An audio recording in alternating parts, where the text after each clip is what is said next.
Comment comprendre ce qu'est l'univers d'une expérience aléatoire ainsi qu'une variable aléatoire à partir d'un jeu d'argent?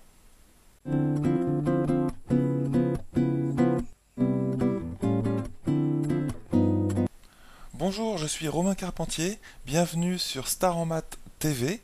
Aujourd'hui, on va faire un exercice sur les probabilités qui a été demandé par Léa qui souhaitait en savoir plus sur l'univers d'une expérience aléatoire, comprendre un peu mieux ce que c'est qu'aussi une variable aléatoire et des événements équiprobables. Donc cet exercice est le suivant. On lance un dé cubique non pipé et si on obtient 1, on perd 1 euro. Si on obtient 2 ou 3, on ne gagne rien. Si on obtient 4, 5 ou 6, on gagne 2 euros.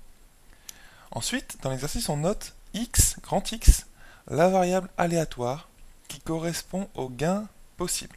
Donc on nous dit ce que c'est que la variable aléatoire. Elle correspond au gain possible. Il y a deux questions dans l'exercice. La première, c'est déterminer la loi de cette variable aléatoire x. Et la deuxième, c'est calculer l'espérance de x. Et on nous demande si est-ce qu'on a intérêt ou pas à jouer à ce jeu d'argent. Alors déjà, un petit rappel sur ce qu'est l'univers d'une expérience aléatoire, un rappel appliqué donc à cet exercice. Ici, nous avons affaire à une expérience aléatoire, déjà, puisqu'on lance un dé cubique, et finalement la face qu'on va obtenir après ce lancer, c'est lié au hasard. D'accord ? Donc on a affaire à une expérience aléatoire. Aléatoire, ça veut dire ça veut dire lié au hasard. D'accord ? Donc, maintenant, quel est l'univers de cette expérience aléatoire? L'univers, en fait, c'est tous les événements possibles dans cette expérience aléatoire. Tous les événements possibles. Ici, quel est l'univers de notre expérience aléatoire? Eh bien, on a un dé qui est cubique, non pipé. Alors, qu'est-ce que ça veut dire? Eh bien, notre dé, c'est un cube, déjà. Donc, c'est une forme très très régulière, un cube. Chaque face a la même surface. D'accord? Et non pipé, ça veut dire qu'on ne l'a pas trafiqué, ce cube. On n'a pas limé une des faces pour qu'elle soit un petit peu plus grande, d'accord? Plus importante. Donc, on a vraiment un dé qui est cubique, pas pipé. Donc, ces deux adjectifs ici, cubique, non pipé, ça revient un petit peu à la même chose en fait. Ça veut dire que le dé, eh bien, chaque face a la même surface, d'accord? Donc ça veut dire que la chance de tomber sur le nombre 1, 2, 3, 4, 5 ou 6, puisque c'est un dé qui est numéroté, de 1 à 6, eh bien la chance de tomber sur l'un de ces 6 chiffres est exactement la même. D'accord? C'est ça que ça signifie. Alors que, imagine si tu lances un dé qui a une forme en fait de domino par exemple, eh bien un domino possède 6 faces, d'accord? C'est géométriquement parlant, c'est un pavé droit, d'accord? Et un pavé droit possède 6 faces. Mais si tu lançais vraiment un dé qui a une forme de domino, eh bien tu imagines bien que ça représenterait en fait un dé qui n'est pas cubique et qui est pipé en fait. C'est-à-dire que la chance de tomber sur l'une des grandes faces de ce domino, un domino c'est tout simplement une forme comme celle-ci,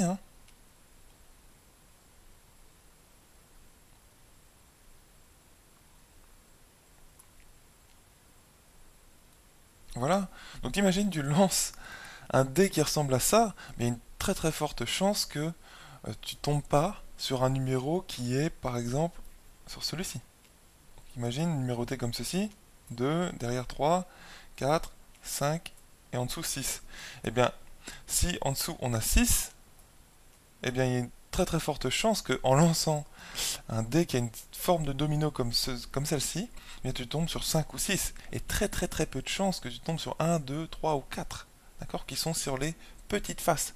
Puisque à chaque fois que tu lances un dé, tu es d'accord que tu regardes la face qui est au-dessus. Et bien là, c'est pareil. Il y a très très peu de chances finalement que ton domino tombe comme ça debout. D'accord? Donc c'est ça l'idée. C'est ça l'idée qu'il y a derrière l'adjectif cubique non pipé, qui est, je te dis, la même idée, qui est l'idée en fait d'équiprobabilité. C'est-à-dire que la chance de tomber sur le numéro 1, 2, 3, 4, 5 ou 6 est exactement la même. Alors que dans le cas d'un dé qui serait pipé, ou qui serait sous forme d'un domino comme celui-ci, eh bien la chance de tomber sur 1, 2, 3, 4, 5 ou 6 n'est absolument pas la même. En fait, la chance ici en particulier de tomber sur 5 ou 6 est beaucoup plus grande que la chance de tomber sur, que la probabilité finalement de tomber sur 1, 2, 3 ou 4. D'accord? Donc maintenant, l'univers lié à notre expérience aléatoire, eh bien c'est quoi? C'est en fait tous les événements possibles. Je te le disais. Eh bien, après un lancer de dés, tous les événements possibles, c'est tout simplement obtenir 1, ou obtenir 2, ou obtenir 3, etc. Donc l'univers de notre expérience aléatoire, qui est une expérience de lancer de dés, d'accord? Eh bien cet univers est composé de 6 événements. Et ces événements sont les suivants. Tu les notes comme ceci, donc vu que c'est un ensemble, ça se note entre accolades, d'accord? Donc obtenir 1. Ça c'est un premier événement.